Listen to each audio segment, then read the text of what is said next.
everybody, my name is Miranda, and today I'll be talking a little bit about my journey to becoming a future educator.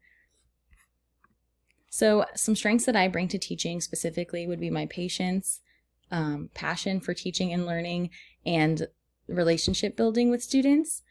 I pride myself in building strong personal bonds with students while still establishing and earning respect as their educator.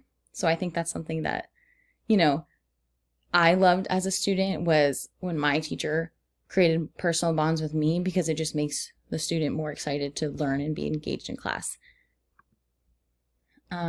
So here as well, I've actually talked about this before in a past class and a final journal reflection, some effective teacher qualities that I think I value in being a teacher. A weakness I think that I can improve on while being a teacher is accepting that not every student is going to share my passion for math or for science or whatever it is, or share the passion for learning.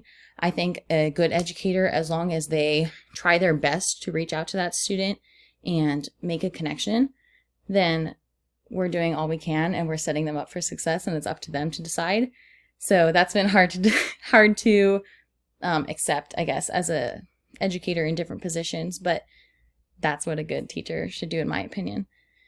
And I think that I'm very confident in being prepared to enter a teaching credential program here at SDSU. All of my experiences, whether being a Lego instructor with Kumon, tutoring, or student teaching, that I'm very prepared and excited for future opportunities.